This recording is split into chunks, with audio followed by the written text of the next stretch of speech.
Okay. We have an issue here, I think. I think the vitriol directed at Lower Decks may be just a little bit overblown here, guys. Okay, let's take a minute, step back, and let's analyze it, because this is getting nuts. Okay. Like I said a couple of times in my reviews on this, if you take this show as a thing by itself, which is not that hard to do because all the trappings are, it's got everything right. In the trapping, the design of the ships, the interiors, they even the same phases and everything, all the equipment. They got the star date for once. Everything lines up fine. This fits in on that setting perfectly. Like I said, it's about a year after Nemesis. As long as they don't make any references to Picard, if they don't have the Romulan star explode, we're fine. It has nothing to do with Kurtzman Trek. And in fact, Kurtzman has nothing to do with the show. He's there because he's, it's under the, Secret Hideout banner. So his name is there as executive producer. But he has nothing to do with the production of the show. I think it's thankfully because he knows nothing about animation. So he couldn't put his 2 cents worth anyways. No, we can't do that, Alex. Okay, just go back to your office and work on your Hannibal script. But, go play with Clarice for a while. Leave us alone. So really, on that thing, this, the problem is, I think it's still being taken amongst the crap we've been putting up with for the past few years from Kurtzman and JJ and those morons. And I think that is coloring the perception of this show. It's, because at this point, nothing that is not just absolutely reverential and lockstep down the thing with the canon Star Trek is not going to be accepted. And this one just deviates enough in the fact that you have a Starfleet ship where they're not necessarily the best and the brightest. You do have some screw-ups here and there. And again, if this, I think, and Stephen Walton had it right, if it hadn't been coming on the heels of Discovery and Picard, it probably would have been received a little better. Again, it's not all jokes land, but I got some chuckles. Steph watches, she got a few laughs out of it. Okay, so it's on one hand, the fans maybe need to kind of lighten up a little bit, because I've seen the interviews with Mike McMahon here. It's like, I believe he is a genuine fan. The interviews with him, I saw more enthusiasm out of him than I've ever seen out of Kurtzman or JJ or anyone on his side of the thing. Maybe Anson Mount.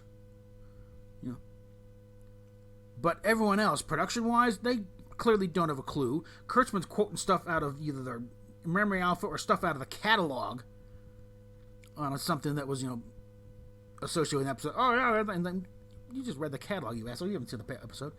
But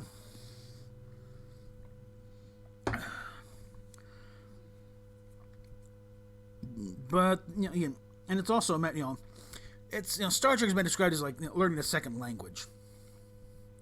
It's like when you know it, you definitely know it, and other fans around you know it, can tell you know it. The references that were dropped in there made sense. It's clear that people know their stuff. If they don't know the top of their head, they know where it fit, where something fits in there, and how to look it up and how to apply it. It's not just a meaningless name drop. So yeah, I will tell you that they do know Star Trek. Now again, that's no guarantee that they know how to make Star Trek. I mean, JJ was a huge Star Wars fan. Look what he's done to Star Wars. He's one of the. I'm sure we will be seeing a future.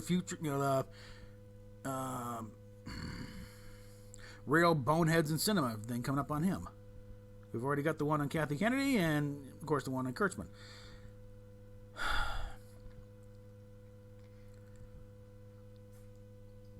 I suspect that once the dust has settled and we've gotten away from Kurtzman, we can probably look back at Lower Decks and, okay, see, they're trying. I want to give them credit for their trying, at least with this one, okay? And then, again, if you like the kind of humor, with Rick and Morty, then you should go on fine. But I think I hate to use the term, but I think we're all a little so butthurt over what we've been going through for the past couple of years, that anything that isn't legitimate Star Trek on the Enterprise with a realistic, with a proper, proper behaving top of the line crew at the it's going to be met with suspicion and some hostility, I think. So but the Rotten Tomatoes score right now, it's like 63% from the critics and 35% from the audience. If you poke a little bit at the critic score, it's actually closer to 29%. But a lot of these guys are ripping it because it's not woke enough. It's not doing political stuff. It's not it's not taking on the man. There's no political agenda on this thing, and that's something we should be applauding. They're just trying to do a fun little show in the Star Trek setting. And again, I think we do need to recognize they are trying, at least on that front. Now, one thing I don't, because one I thought was maybe driving some of this is the fear that if this show's going to be a hit, that we'll never get rid of Kurtzman, because he'll latch onto that. Oh yeah, I know all about it. You didn't know Jack. But yeah, I think, like I said, like it, don't like it. But I think if we could probably lighten up a bit on this front, okay? Because yeah, they are trying, and if we bombard these guys, then they're going to just not even quit and try anymore. It's part of the thing, like with Star Wars, they're talking, but then the Mandalorian comes along, and Baby Yoda right over here. You reward the ones that are actually trying to get to it, and do a good job, and not beat us over the head with whatever agenda they got this week, And we do have that with Lower Decks, okay? Now again, any complaints now? They've already got the entire season in the can. There's nothing we can do to change any of that. So any complaints you about this joke didn't work or that, they wouldn't do that.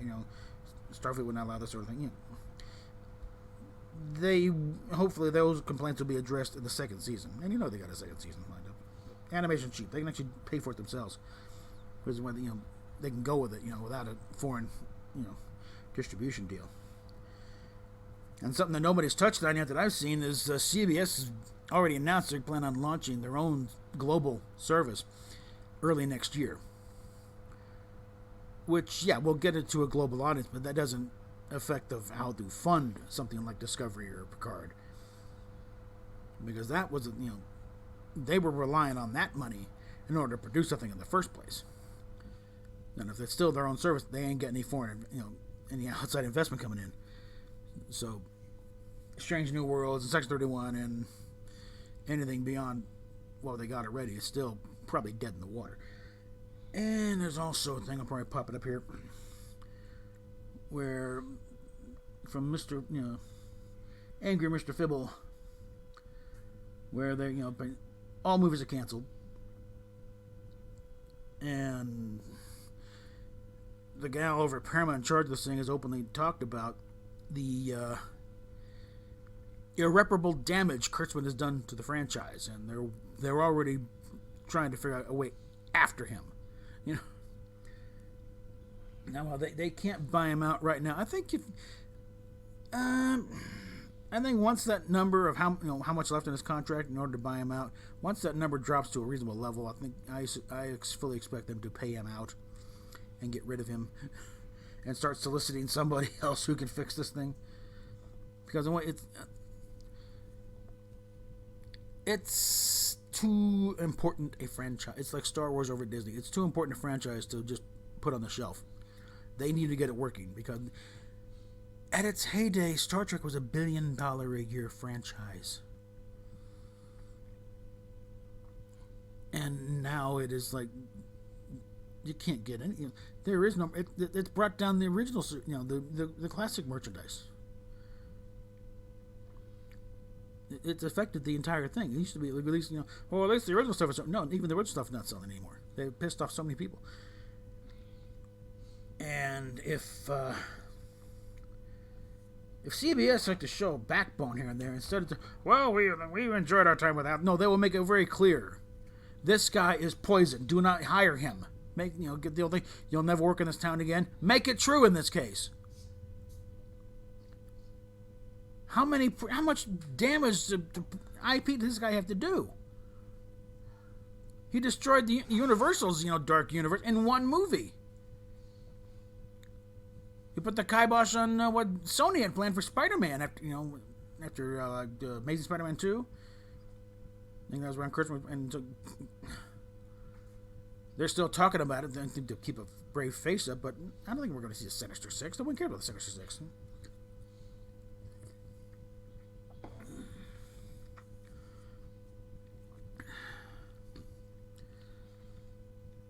When they're handling, it's like if they,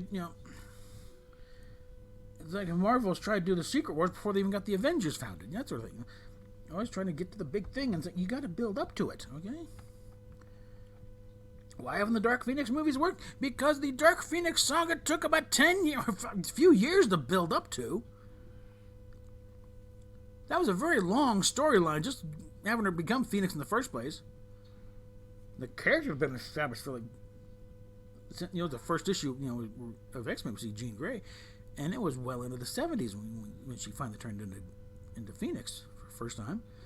And there's a few years after that when the Dark Phoenix thing started. And that took several issues.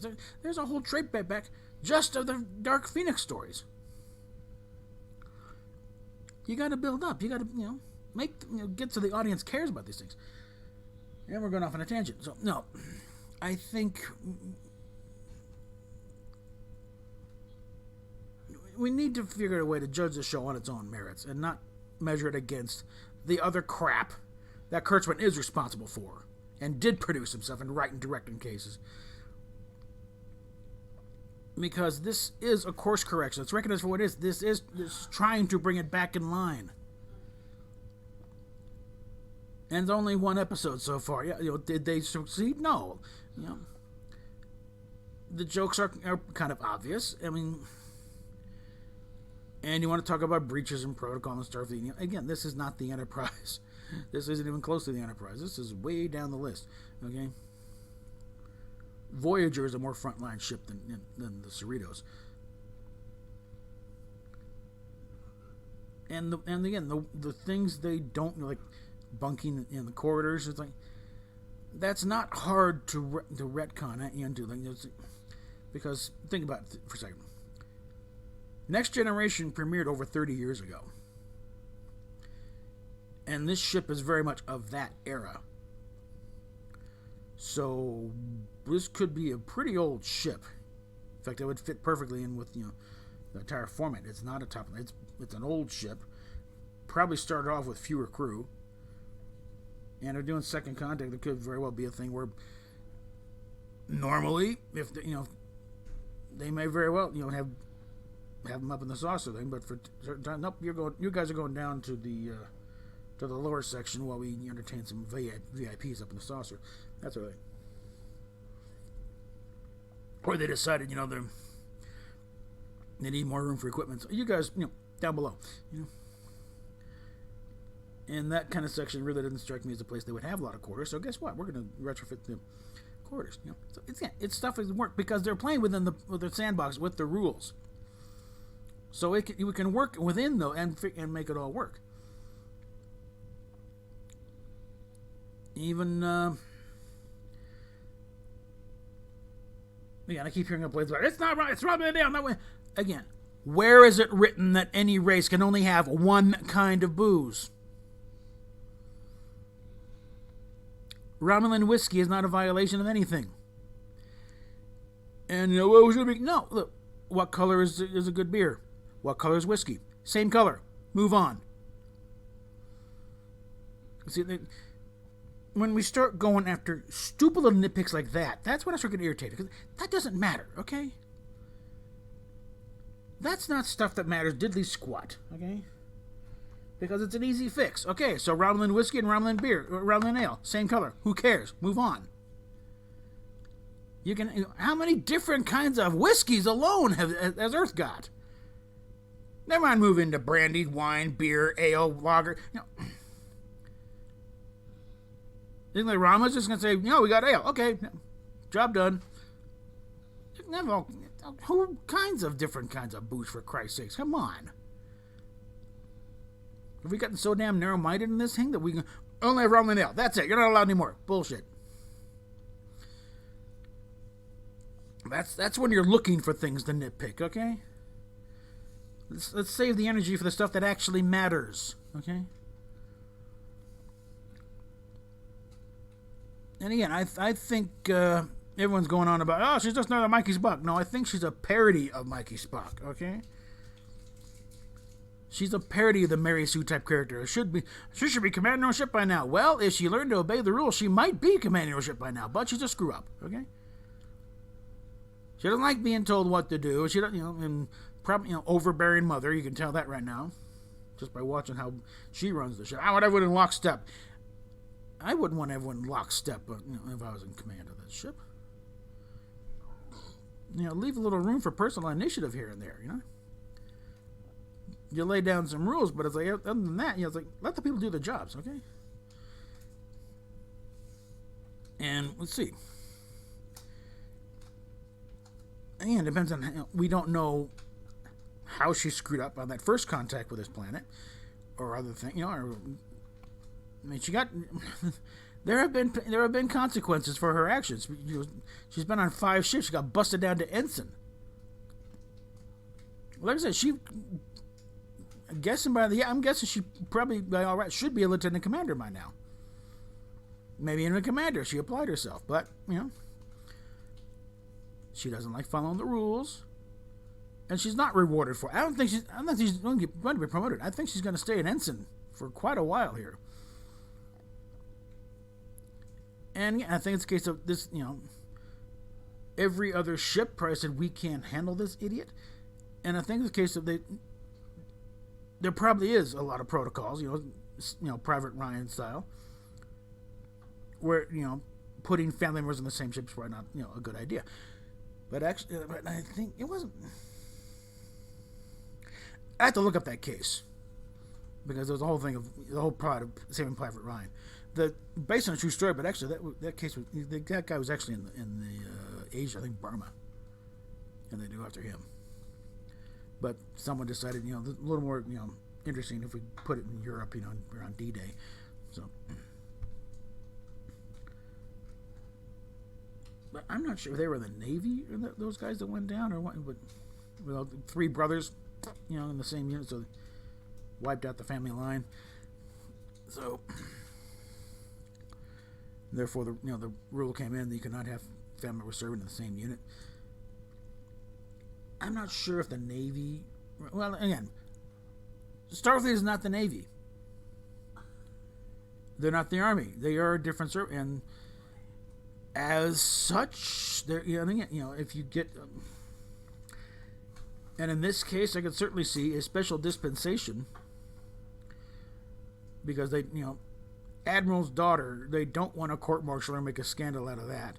So that, just put her somewhere so she can serve out her time, eventually, separate out and go annoy somebody else for a while. And I think I can definitely see a case of, okay, well, nobody else is going to take her. Isn't her mother the captain, that backwater ship no one cares about? Put her on there for a while. Maybe she can knock some sense into her. I don't think that would be out of line at all, really, procedure-wise. Because her dad's an admiral, mom's a captain. Stick her on the lower decks, okay, where she can't cause any problems, for as few as possible.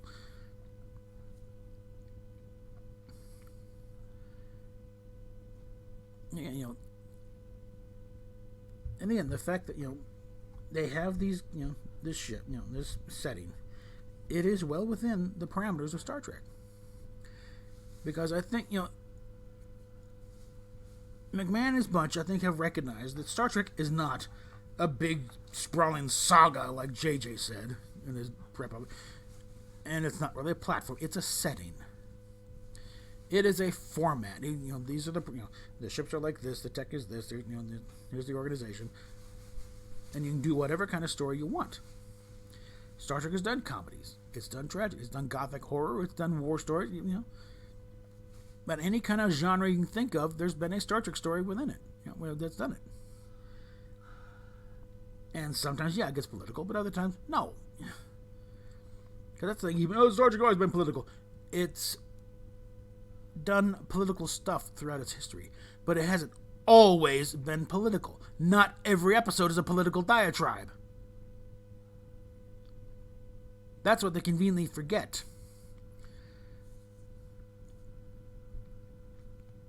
And yes, there is room here for a kind of a slapstick, Rick and Morty style comedy. And that comes down to, do you like that type of humor or not?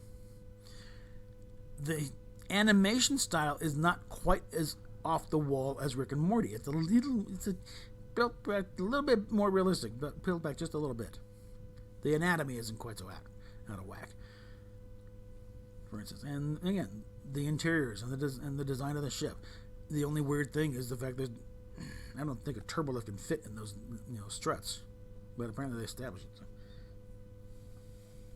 But even then, you can work with it.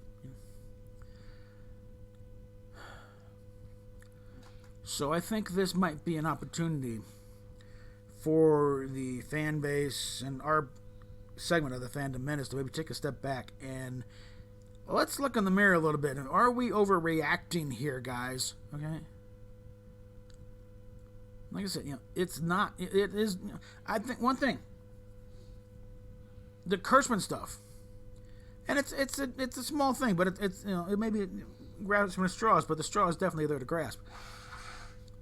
The font of Star Trek in Discovery and for Picard is that very kind of jagged looking thing, And I think that is what signifies it as part of Kurtzman Trek right there. Lower Decks has the classic Star Trek font when it says Star Trek Lower Decks. I mean, yeah, there's promotional stuff, for Picard, but the actual show itself, it's got those two. I'll put the graphic up here, screen grab from one of the episodes. And then, the screen grab from the opening graphics of Lower Decks. And that is not a small thing. I think that is very deliberate. It's saying, yes, we are part of canon Star Trek. Please like us. We're trying. And I want to give them credit for at least trying. And take them at the word that, these guys are genuine fans. The problem right now, I think, is just in the execution. The jokes aren't landing with everybody,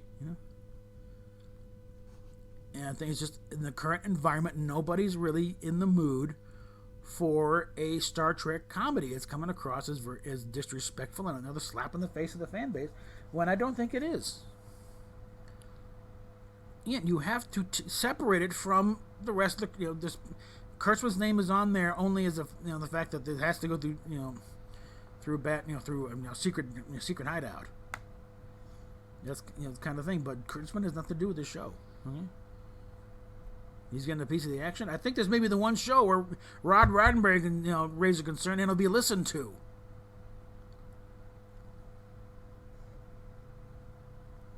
I bet you those two shows, they got to remind them that Roddenberry is one of the executive producers.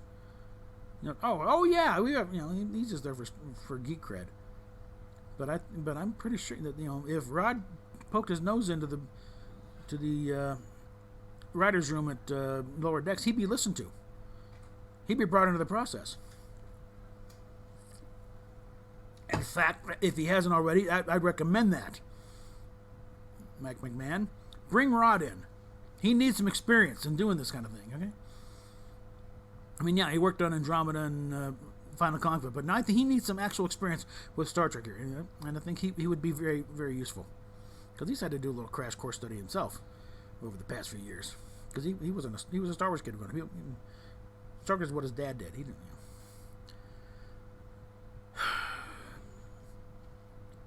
But yeah, I think the only one's given this thing positive reviews so far that I've seen is me and Captain Foley over at Trek Yards, and I think Bird of Prey 5 has also said I haven't seen his actual review of it yet, but there's only a handful of us on this side generally on this side of the fence that are saying, hey, it's not that bad, guys, lighten up. I plan on watching it. I think I'm going to watch it again pretty soon. And I haven't watched anything again of Kurtzman Trek. I think getting that screen grab was the first time I'd fired up that first episode of Picard and I got the damn thing.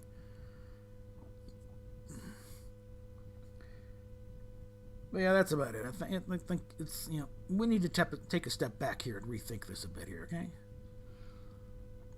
Because right now, it's like, they're going to look at, we can't do anything right in these guys' eyes, okay? No. Let's give them credit for trying in this one, okay? Because otherwise, we'll never get anything back, because they'll say, well, that's it, just shut it down. Or they'll hand it over to the other guys. It doesn't matter what they think. They're all idiots anyway. Just go produce what you want. And we'll never get rid of the woke shit. We need to at least give them an indicator of what we want. And this is an indicator of what... It's a course correction, okay? At least they're trying to miss the iceberg. They're not trying to ram it like these other morons are, okay? So... PayPal, Patreon, Subscribestar, a bunch of the links down below, and... We'll talk at you later.